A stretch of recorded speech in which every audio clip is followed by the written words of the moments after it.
So I'm gonna do a little different video here. A lot of my videos are outdoor stuff, fishing, hunting, and things like that. However, I've been a youth pastor for a really long time. Started youth ministry in 1993. So I've been in youth ministry over 30 years. And my passion in youth ministry is strategy of ministry. And as I posted questions recently to different youth pastors, I see that the idea of strategy is a little confusing to people. A lot of times they'll cite me their vision or their mission statement or maybe some of their ministry values. And those are like parts of our ministry, they're overall things, but what's the actual nuts and bolts process that gets a kid from non-Christian to getting equipped to do ministry, and for some of them, leadership. And that's what I want to talk just a little bit about. Now, I'm going to do 5 videos on this, okay? This is the first one, and I just want to get an overview, because to be able to do this, you have to be able to know ministry levels. What level is a kid at? Now, there's a lot of philosophies that do this. Purpose-driven youth ministry uses baseball diamond, and old school Sun Life used a wedding cake. And I've developed something just for my own ministry, and it's more of a funnel. So let's head over to my work table, which usually is for fishing stuff, which is why it looks like it does. But I want to look at ministry philosophy. So this is the ministry funnel, and here's the idea. We're taking kids and we're breaking them down into what spiritual level are they at. So once we create that, we can create a structure that begins to move them forward, and we can create a structure that kind of repeats itself as our ministry grows. So let's look at this real quick. The first level here is outreach, and it's wide because this is where we're bringing people into the ministry often. Outreach level students don't have a relationship with Christ, and that's the definition of them. Now, there are different levels within this outreach, and in another video, I'll go over that. But these are students who are non-Christians, and when they accept Christ, that's this dark line. This brings them into a relationship with God, and now we would call them a Christian student. A lot of youth groups, this is the goal, but what happens after that? So we get into our growth level teaching, and this is standard youth group right here. This is your youth group meetings, your Sunday school, Bible study. Most of your stuff is growth level, and that's good. You're taking the new Christian and you're teaching them all the basics of the faith, and that's really good to do. The problem here is 87% of youth ministry stuff is this. We don't do a lot of things beyond this. It's just the nature of youth ministry. You have to consciously think, how am I equipping and training and getting kids to the next level? And if kids stay at this level, these kids typically get bored and they start to disappear, particularly your juniors and your seniors. And a lot of ministries will see that. A lot of the upperclassmen don't come anymore, and we're wondering why, and it's because they've had 2, 3, 4, if they're in middle school, 5, 6, 7 years of this. And they're not going anywhere beyond that. So the next level is ministry level. And these are kids who we are taking time to actually equip with ministry skills. This is not Bible study, and this is not teaching you typically do up front. And this is not for every student. Okay? These are students who show maturity and they want to get involved. And this is where we're giving them skills like, how do you share your faith? And how do you argue your faith? How do you counsel a friend if they're going through a hard time? We teach actual ministry skills in this, okay? We also do ministry projects like service projects where we're working on, landscaping, and then maybe we amp it up a bit and we work at like a homeless shelter where we're actually working with people, and maybe we go on to like a mission trip where we're cross-culture, maybe it's cross-culture, cross-language, and these get more intense. And here's the cycle. I'm going to hold off on this one. If I can get a kid to be from non-Christian to accept Christ to growing in their faith, growing, and now they're like, hey, you know what? I want to do something with this. So now we're going to start equipping them with ministry. And what I'm going to see happen is that kid then helps me do more outreach. This is the cycle we're creating, okay? They come into the youth group, and in an ideal situation, there are students who are greeting them who are ministry trained.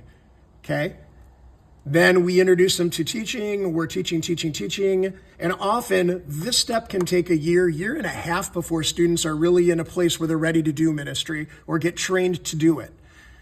Okay, we start equipping them in ministry, and then as those kids get involved in things like greeting team or your worship team or kids that do contacting on the phone or sending text messages and emails to remind other students to come to youth group, or the kid that goes sits with an outreach kid who shows up because they're looking for them. That keeps this cycle. This is the mechanism my ministry wants to create. And this whole process can take 2 to 3 years to get going well. Okay? Then once in a while, you get kids who are gifted in leadership. Okay? They're the ones who you could actually start shadowing you as your leading worship band, and maybe over time they take an area of that over. Or kids who like running the youth group store if you have snacks or things that you sell. Or kids maybe that can be up front leading worship in a worship band. Not every kid gets here. That's why it's not in part of my cycle. And it comes back around, and this comes back around. And once in a while, these kids kind of pop. And you'll go, this kid's got potential to be a leader. Maybe I took them on as an intern, or they help me plan games. A lot of guys, man, they get to this level, and you could give them the activities part of your youth group and let them plan it. So, a quick overview.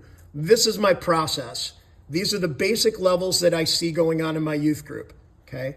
Kids come in as non-Christians, they grow in their faith, they accept Christ, they grow in their faith, and after a while, and like I said, maybe 1.5 years to 2 years sometimes, they're starting to get ready to do ministry, okay? And when they're trained, they start helping to reach your outreach kids who are coming in. The more kids you have doing this, the more kids coming in, because they're coming into a place that's friendly and welcoming with kids who know how to greet them. Okay? One last thing I'm going to point out. I wrote start here. When you typically walk into a church, who do you walk into? Okay. Often you walk into kids who are growth level kids. You've got your handful of growth students who are in the church. Okay, this is assuming maybe the ministry has been looking for a while and it doesn't have a lot of momentum, or you're charged with starting to build a youth ministry. This is probably where you're starting. Okay, you're going to find the Christian kids in your church and you're just going to start teaching them and make sure they've got the basics. I would not be doing a lot of outreach right now, and here's why. These kids may not be ready. Maybe they're cliquey, maybe they're just more self-focused. They're not a ministry level kid yet. So when a new student comes in, they're not dealing with ministry-equipped kids. They're dealing with kids who really may not even want them there. Or maybe want to sit with their friends instead of greeting a new person. So you've got a person who bounces out, and you probably don't get another chance with that kid. So when you're starting, this is the starting point. Okay? You start teaching growth level, you bring those kids to ministry level, and when they're ready, you start doing outreaches. That's what's great is, as a new youth pastor, I don't have to do everything. I don't have to have giant outreaches and mission trips and stuff. I focus on where my kids are at.